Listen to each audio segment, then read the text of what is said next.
of the tragic murders in Pike County. The sheriff and I want to make ourselves available to you to answer any questions that you might have. We have made significant progress in this case, but we are not to the point where we can announce any arrests. This case remains the top priority of the Attorney General's office and BCI as far as all the investigations that we have going on. We will remain in Pike County in partnership with the sheriff and his investigators and our investigators until this case is solved. That was my commitment at the time of the murders, the first day, when I first talked to the news media, and I said we would remain in Pike County until these murders are solved. That remains my commitment.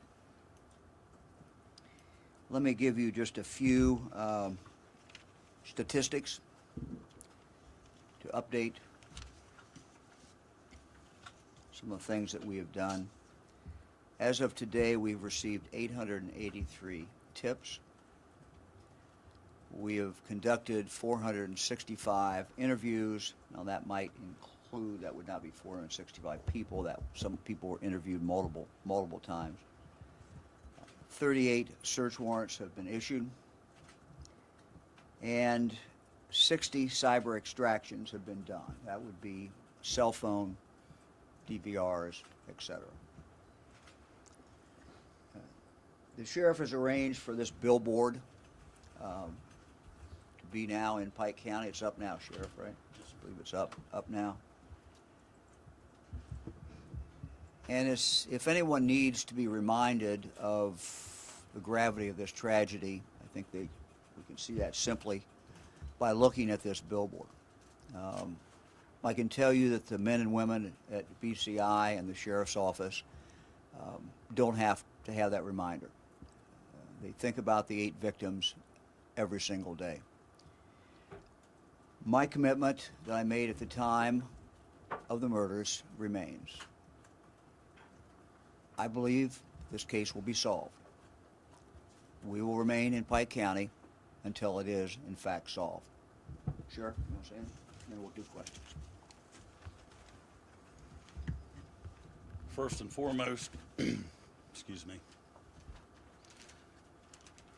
thank everyone for coming today as we approach the 1-year anniversary of what is the most brutal homicide of 8 people that I've ever experienced.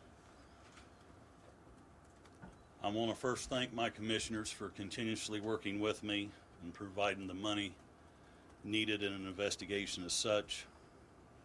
All of our local law enforcement, the Attorney General's office, all the Ohio sheriffs, their deputies that they send when we need them, BCI for their continuous efforts in every part that they have. I also want to thank the EMS and firefighters, our local churches and community for standing behind us, being there if we're in need or the family's in need, and also the continued support of Mayor Billy Spencer and Chief Mike Blair in Piketon. Would like to take a moment and address the family. As a sheriff of Pike County, we're at 356 days into this investigation from the day that this horrific crime took place. My thoughts and prayers are always with them as I remember the day where a shockwave come through our county. It left everybody devastated. As the Attorney General said, I think about this every morning, and it's the last thing I think about every night. Every morning when I enter my office, the first thing I do is go to the computer and check our tip line to see if there's something new, something different, something that may give the investigators and the agents that little piece that we may be missing. I see the look of disappointment when I speak with the family and I look into their eyes and the grieving that they still have. And the desire, as you, the media, wanting answers that we just can't give now. And in the end, this will protect the integrity of the investigation when we will someday have a press conference, someday meet with the family and be able to tell them that we have made an arrest in this case. I'm very confident in the investigative staff that has been a part of this for 356 days. And I again want to show you this poster. And I want to share this with everyone that's going to watch today, and anyone that's listening or going to report on this today. They're not just adults. Some are children. There's babies that will grow up without their mothers or their grandparents. They've missed birthdays, anniversaries. I think about them on Thanksgiving and Christmas and what the family may be going through. I want to reach out today with everyone here. We have a reward of $10,000 through Crime Stoppers. I want to challenge business owners, the communities, the media, anyone watching today. All you have to do is call Crime Stoppers and make a donation. There was 8 lives lost that day that affected the Manleys, the Rhodens, the Gillies, an entire community, law enforcement, you the media, BCI, the Attorney General's office. It was complete devastation, something that we've never experienced. So I want to reach out to you.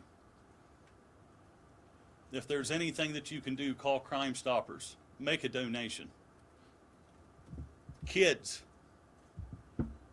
dads, moms, grandparents, taken way too early in a way that none of you could ever imagine.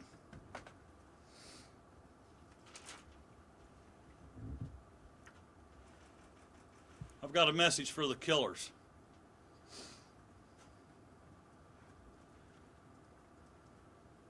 Everyone that's working this case took an oath to uphold the Constitution of the United States and the state of Ohio. Our military fought for this flag so we can have freedom and people could live safe in their homes and in peace.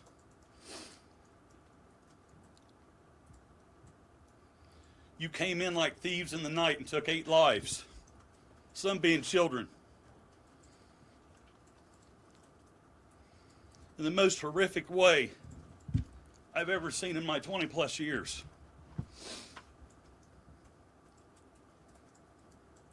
We are getting closer. We will find you. The family and the victims will have justice one day. We are coming. We will find you. We will arrest you, and you will be prosecuted. Thank you. Any questions? Anyone? Do you have any idea of any suspects right now? Is there any idea of that? I can't comment on that. How many people are you looking for? I've already said that it would appear to be certainly more than one person.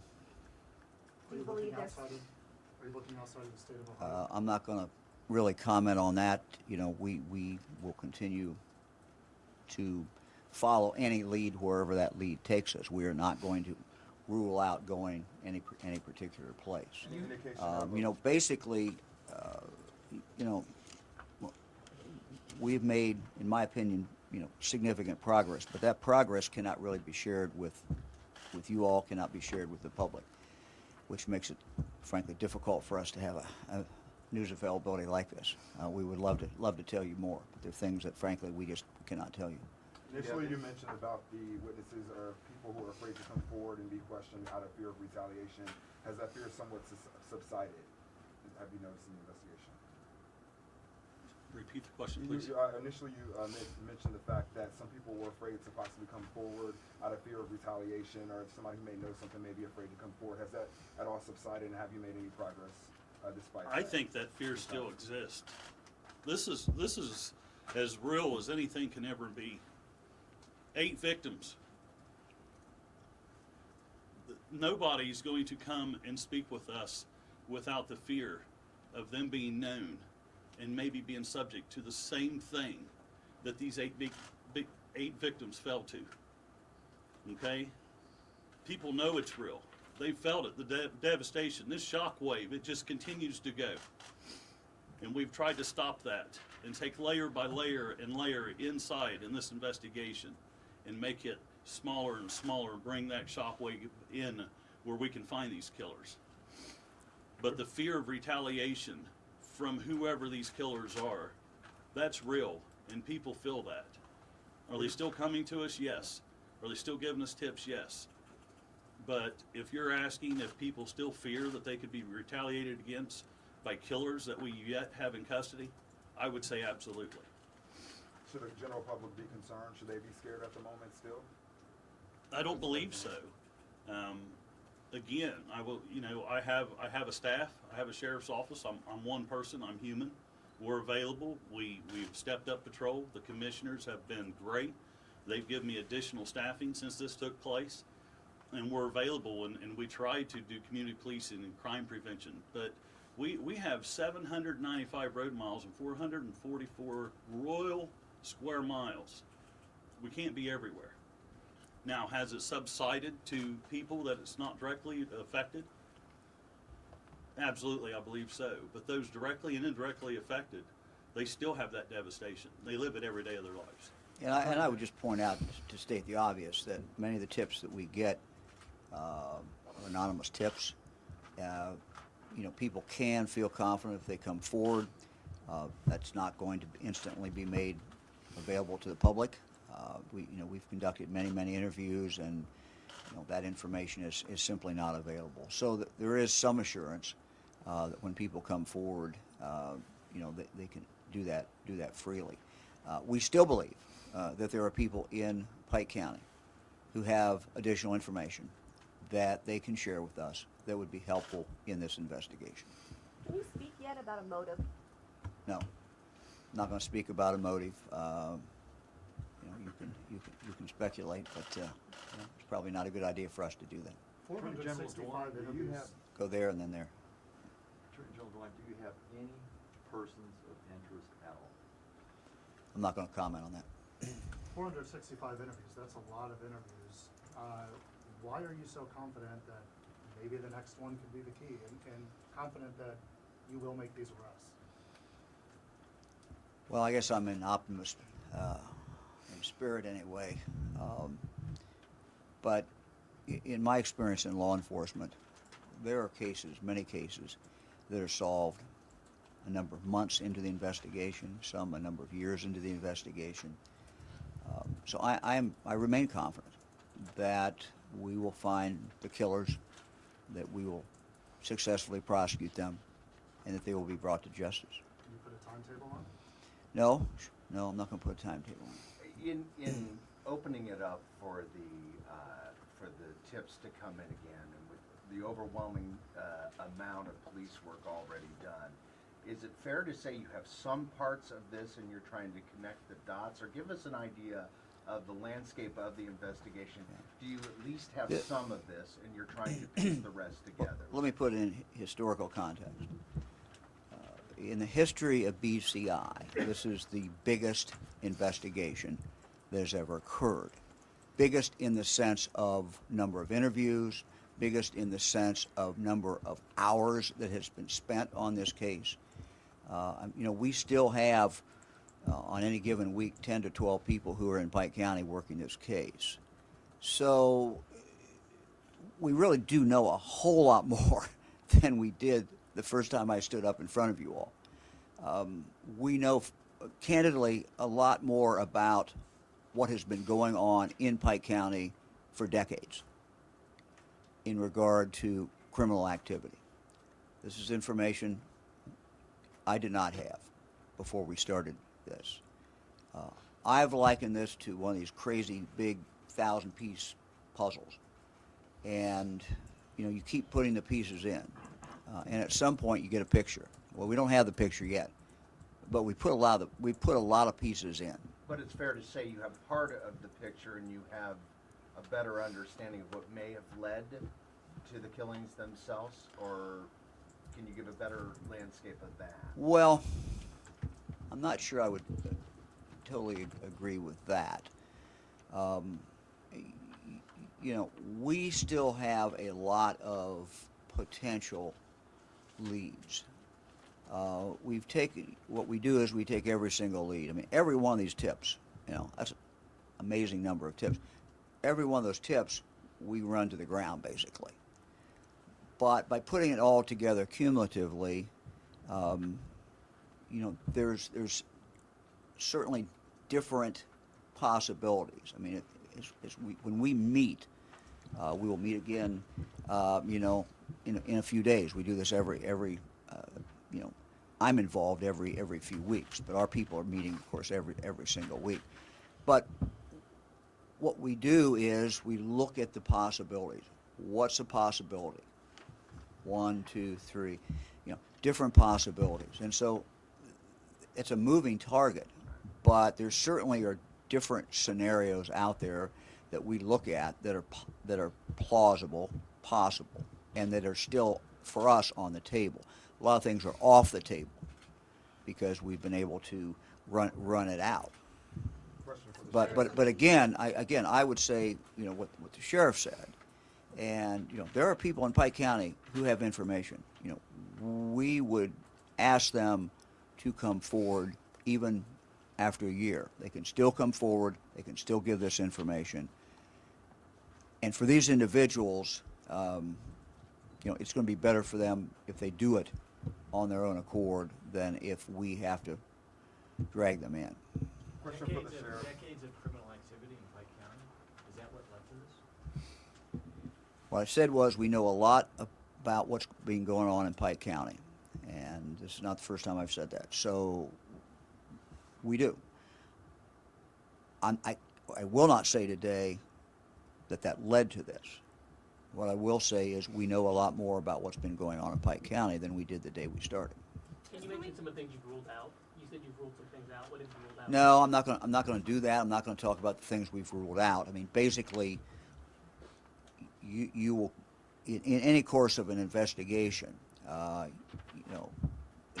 we sit around and we put things up on the wall, you have different scenarios that make some sense, and that you may have a piece of information that you say, well, maybe that's the way we go down. Well, you go down that path, and in some cases it's still a possibility today, and in other cases you look at it and say, well, no, that didn't happen that way, and you run them down. But I'm not going to talk about each one, nor am I going to really categorize each So one. we talk about the family, a couple things about the family. One, we're a year in, you still have the trailers. You said you were going to hold those in perpetuity.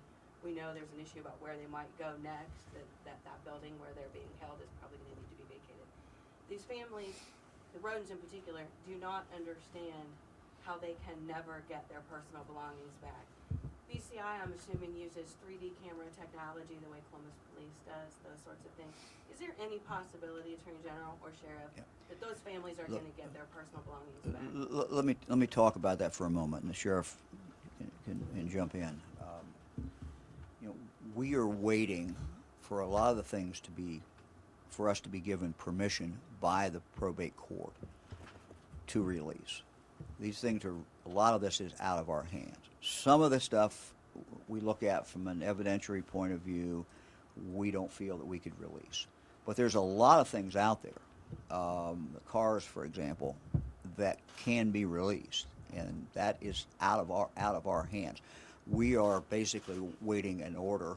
The sheriff is waiting an order from the probate court how to dispose of certain pieces of property. Do you intend to continue to hold those trailers, though, rather than find some other way to, whether it be 3D camera technology, those sorts of things? Yes. Yes, Dan, the answer is yes. We have an obligation to do everything we can, not just to make arrests, but everything that we can to get convictions. Sheriff, I have a And, question. Question over here. let me just finish. I'm sorry, go ahead. Yeah. And so, we have to make those calls, and we're going to make the calls. Question to Sheriff. I noticed that while you were speaking, you were getting very emotional when discussing this particular case, and I know I'm just going to assume that you've seen some horrific things in your career. What is it about this case that brought that emotion out of you? I've never seen an entire family murdered in the fashion that they had been. You're talking 4 crime scenes and 8 victims. It's not something you walk into every day. I've been part of murder investigations my career, been very successful solving those murders in my careers and other cases. But this is just so much different than those. When you have mothers and their children in the homes and fiancés lying next to each other, there's things that the investigative team, the crime scene that processed it, and that we had to contend with that my eyes have never seen before in that type of fashion. And it is overwhelming. That's why I called the Attorney General's office at BCI. That's why I called Victims Advocacy to come in and not only help the families that I knew were going to be absolutely devastated, still are today. I knew that there was staff members, everyone from dispatch to road deputies to myself, that may need the victim advocacy service where we can at least sit down and talk and debrief and try to carry on. At the end of the day, we're still human. I have an 18-year-old daughter and a 15-year-old son, and compare that to at least 2 or 3 on that. It hits close to home. Okay, I've grown up in Pike County, and I take it personal. And for me not to, if I didn't feel the way that I felt now being the sheriff of this county, and it personally affected me as well, then I'm in the wrong line of work. Sheriff, are you also frustrated? Did you ever think that a year later you'd be facing a situation of no arrest? Those who, the Attorney General, his staff, BCI, those who know me well know that times I get very frustrated. Sometimes I demand answers. But in an investigation like this, we have to stay steadfast, keep marching forward, keep doing the things that we're doing. We can't miss anything. We can't. And I have to be as patient as everyone else. And if you know me, I'm not a very patient person. I like going forward very quickly. However, in something this tragic that involves so many victims, so much evidence that's been sent to BCI, and some of the other things that we're doing that I can't address, I have to be patient. I'm briefed. I meet with the staff that comes in. I meet with my staff that's involved.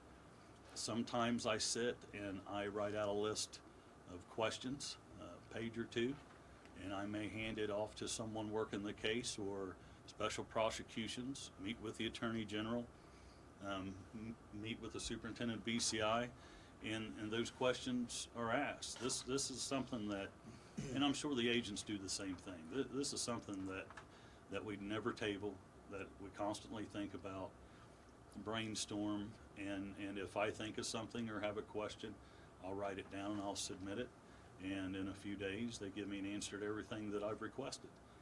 So have I been angry? Absolutely. Have I been impatient? Absolutely.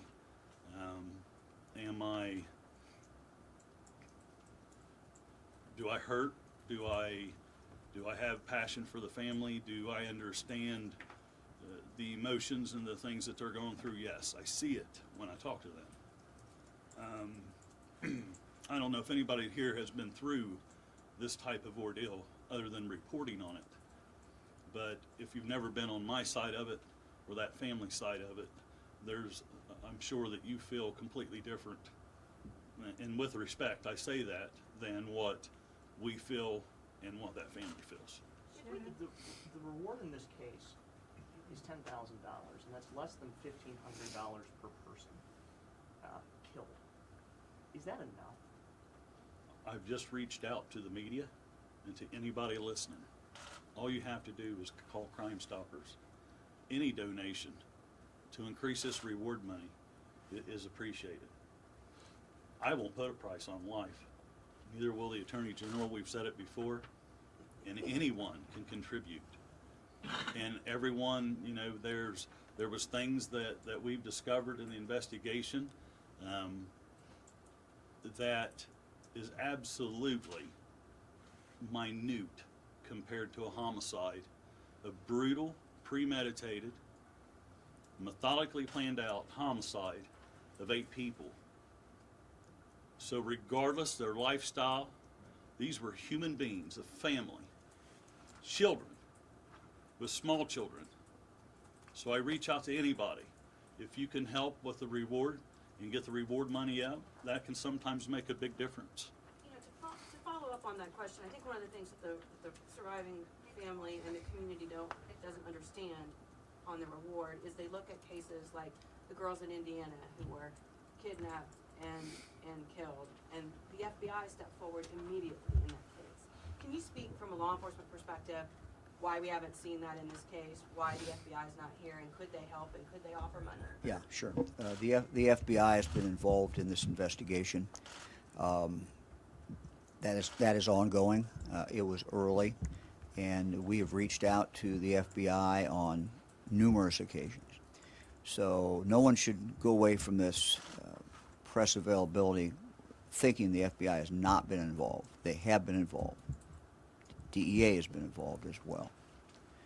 As far as the amount of money for the reward, I certainly would agree with what the sheriff said. That is something that someone, a private individual, donated money to Crime Stoppers, is my understanding. So we would encourage other people to do that as well. Sheriff, when you said regardless their lifestyle, are you implying that the criminal activity on Christopher Rhoden Sr.'s property is suppressing people's willingness to donate to Crime Stoppers? I'm stating they're human beings, and we're all judged. You're judged by people, I'm judged by people, I'm criticized, and that's fine. And this family has as well. With the media attention that it's gotten and with the type of crime that's been committed, and I'm saying that these are human beings. And regardless of what they did for a living, regardless if they live in Royal Pike County, I'm saying they're humans, and if anyone can reach out and lend a helping hand to increase the reward money for the arrest and conviction of killers, of cold-blooded killers that wiped out an entire family in a night, I'm reaching out and saying, please step forward and help. You know, we all live different lifestyles. We all live in different areas. This happened to be in Royal Pike County. It shouldn't make a difference if it's Royal Pike County or if it's in Indiana or if it's in Chicago. It doesn't matter. I'm reaching out and saying that if someone can help, reach out and help. Let me excuse me now. Let me make something clear. This is a homicide investigation. And so anyone, and we've run into this a little bit, anyone who out there has information, and that information might some way incriminate them in something else, we're focused on the homicide investigation. And if someone has some drug activity, that's not what our focus is. So we want to encourage people to come forward, and we're going to be fair with people when they come forward. And if they come forward with information that is helpful, I would just simply say our focus is on the homicide investigation. It's not on some other drug activity. Sure. Back in November, you indicated to a media outlet that you believe during the course of these interviews, folks you've spoken with, family, friends perhaps, that they either had information they were not disclosing or you've been misled. do you believe investigators have been lied to during this investigation? Yes. By family or I do. friends or? By, you know, he just give you a number, the Attorney General give you a number of those that's been interviewed, and I'm sure, and that number consists of some re-interviews as well. But there is absolutely no doubt in my mind, or in any investigator's mind, that there's information that may be part truth, but not all the way truth. And that's just like the Attorney General just spoke of, is if someone comes forward and they have information, sometimes they may give us information up to the point that it incriminates them in some other crime that they may be involved in, and most likely it has something to do with illegal drugs. When, in my opinion, when they're coming forward and they're talking and they get to a point and then they stop because they don't want to incriminate themselves. And as he just said, and as I've said before as the sheriff, even if they incriminate themselves in some other criminal act, we're working a homicide of 8 people. That's our focus. That's where we stand. And that's where we want to go forward from. And no one who has stepped forward that spoke with anyone, everything's been renamed.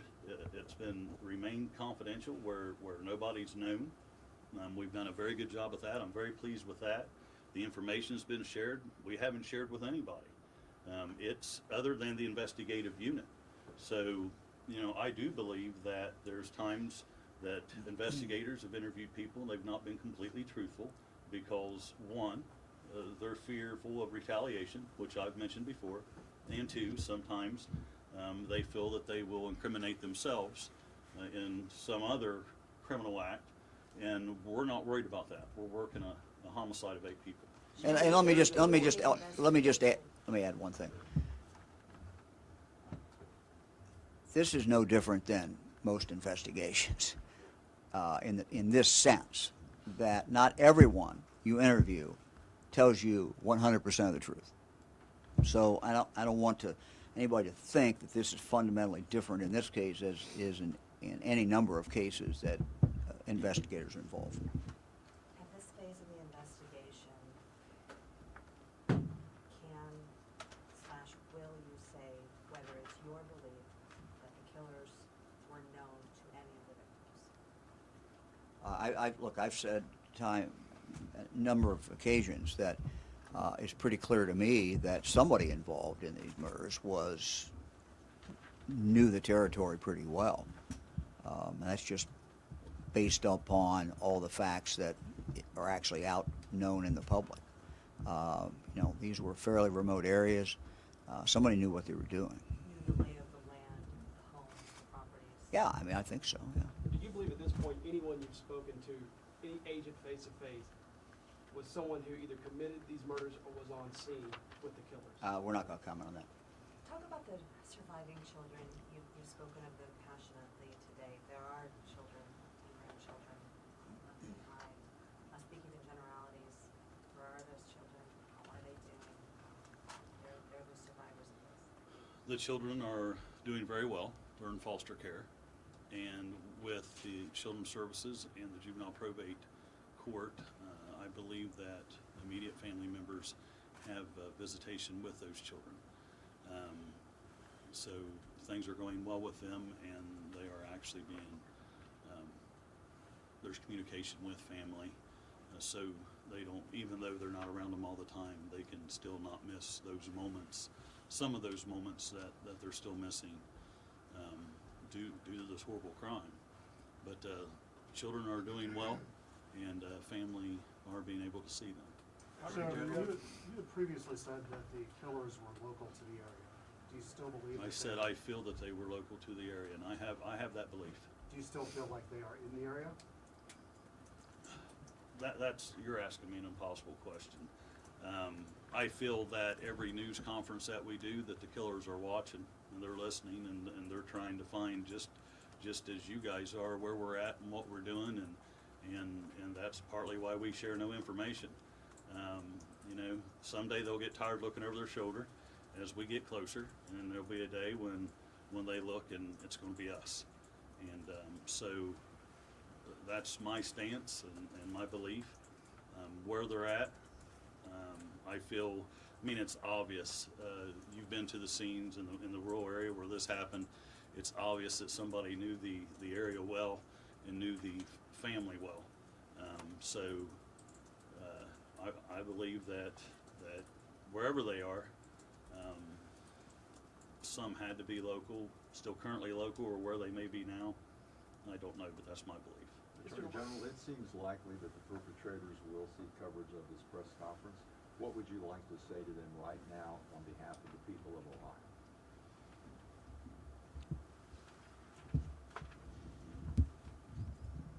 Well, I'm not sure that the perpetrators will watch this, but look, what I would simply say to them is, we are going to find you, we are going to arrest you, and justice will be done.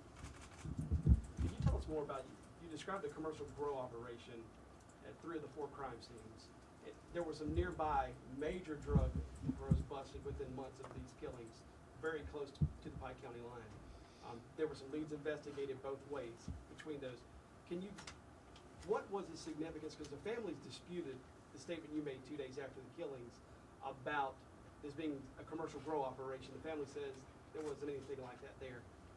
Can you clear that up? No. You know, we've gone back and forth. I'm going to ask Angie to give me the numbers, but I think there was a misunderstanding at some point, which we tried to clarify, about how many of the 4 locations actually had marijuana, and the answer to that is 2. I think there was a misunderstanding, maybe because of something I said early on. We went back and we did. I thought we had clarified that. I'm not going to talk about the grow operation beyond the fact of what I've already said. It was clearly a commercial operation. Which 2 scenes had marijuana? Scene 1. Well, they don't know what scene 1 is. And I forget. Angie, you want to do that? address. Come on up. We're going to put you on camera. Come on. Yeah, stand by the mic here. Come on. Give me your name.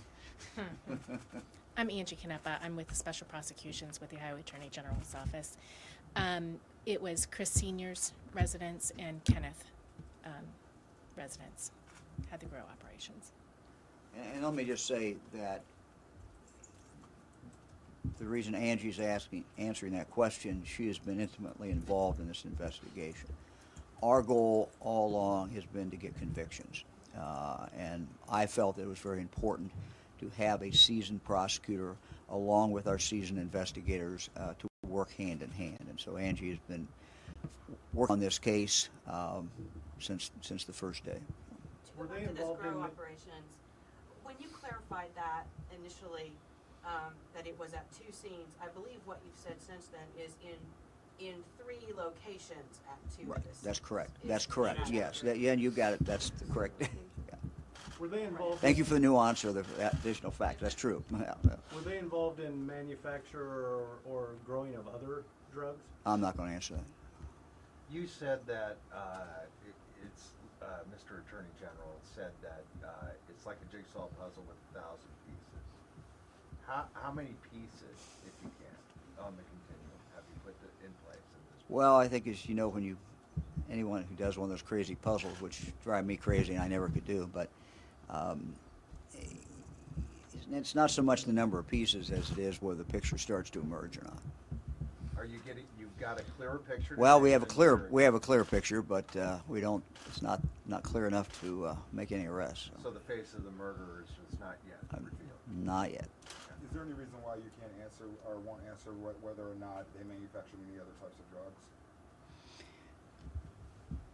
I'm just not going to get into a lot of details Does it pertain to the beyond. case? I'm sorry. Does it pertain to the case? Just what pertained to the case? The question at hand about whether or not they manufacture. Okay, I'm not going to answer your question. Mr. DeWine, as we sit here today, the information we're getting from you is exactly what we got almost a year to the day after these killings. The public's going to look at this and say, they've got nothing. Or, I know you say you can't tell because you're trying to preserve the investigation. What can you tell the public that you have materially, that you've made progress in this case and the killers will, number one, in fact, be caught, and secondly, that you may be hot on the trail? I fully understand residents of Pike County's frustration that we are a year into this investigation and we do not have an arrest.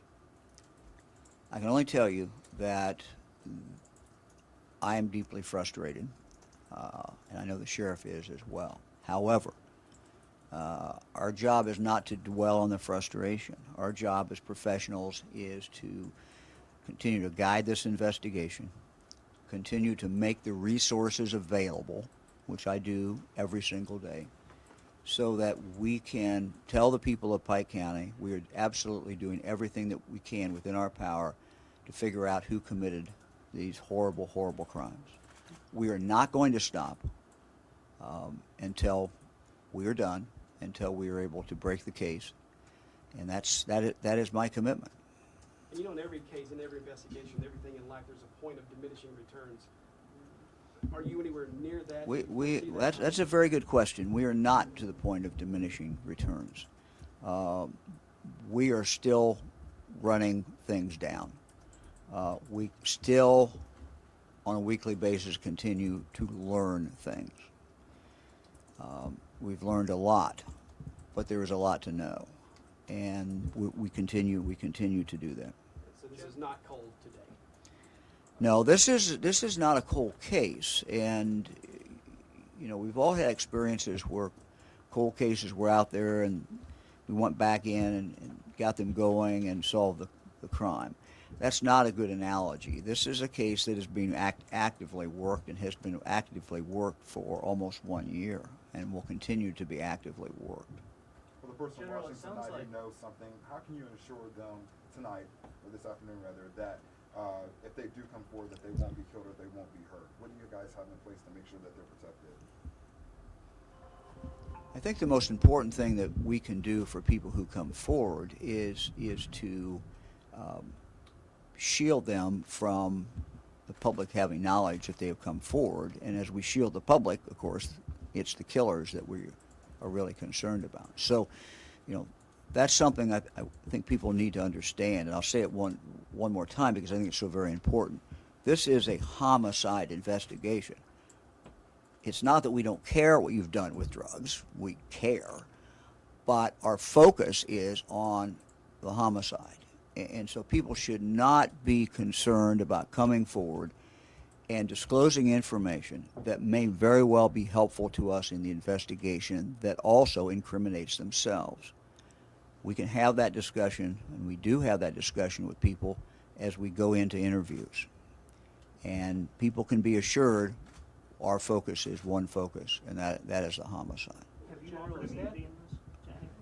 It's not really a question of immunity, and I will not answer that. It's a question of what your focus is, and again, decisions like this are made by law enforcement officers in all 50 states every single day, and you know, you sift through evidence and you make a decision what's important, what is not. You make a decision that this guy may have committed this drug crime, but that's not what we're focused on. We need to keep our eye on the ball. And so decisions like that are made in law enforcement every single day. So we are making those decisions every single day. As that point of diminishing returns draws near. Well, I didn't say we're near it, and I didn't say we were there. It would come. Well, look, I mean, that's a hypothetical. I'm not going to talk about that. The question being, you're both elected officials. At some point, if this doesn't get solved by the time, you know, either you're not reelected or you're choose not to seek office or seek a different office. Well, sheriff just got reelected, so he's. Congratulations. Are you? Is there a? You're both intimately involved in this. Are you confident that the pressure to get this done will remain regardless of whether you are actively involved? Well, my time in the Attorney General's office, we know when that date ends, and that's is a hypothetical. I certainly would hope that we would have the case solved by then, but you know, we have professionals who are working on this case. They are professionals who will remain with the Attorney General's office and remain with BCI. So, you know, we hope we don't get to that point. We hope we solve it before then. Anybody else? General, is this custody? No comment. General, is this fear of incrimination issue an obstacle to solving this case or the obstacle? Well, I wouldn't say it's the obstacle. I think it can be an obstacle in many types of investigations, and that's why I think it's important for us to reiterate what our investigators have told people they're talking to on certainly more than one occasion, and that is we're focused. Yeah, we don't like it that you did A, B, C, but that's what we're not here today about that. What we want to do is find out what you know about this case. And so it is that there is a natural reluctance for anyone to incriminate themselves, and people get up to a point where they tell you information, and then at some point they think, oh, caution light goes on, I may be incriminating myself. Well, what we try to convince people is that's not our focus. Our focus is we want information about these horrible, horrible murders. Okay. You mentioned at the beginning 465 interviews. I want to go back to that. How many people have you interviewed? Because I know some of those. I don't have that number, but I wanted to make it clear when I gave the number that certainly some of those people were multiple interviews. Can you rough estimate? I don't have that, no. Is it something you could get? Yeah, well, let me see if we can come up with if that's a figure that we can do. Attorney General, if you someday occupy higher office, will you keep your own people involved in this case? Well, this is a proper role of the Attorney General's office.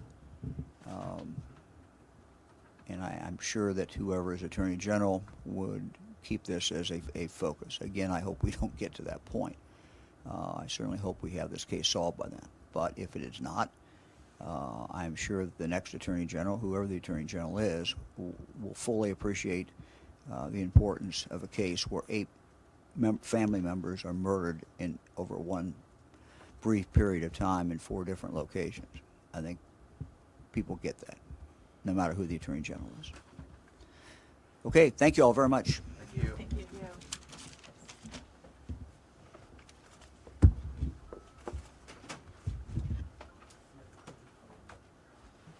Thanks, Angie. Oh, yes.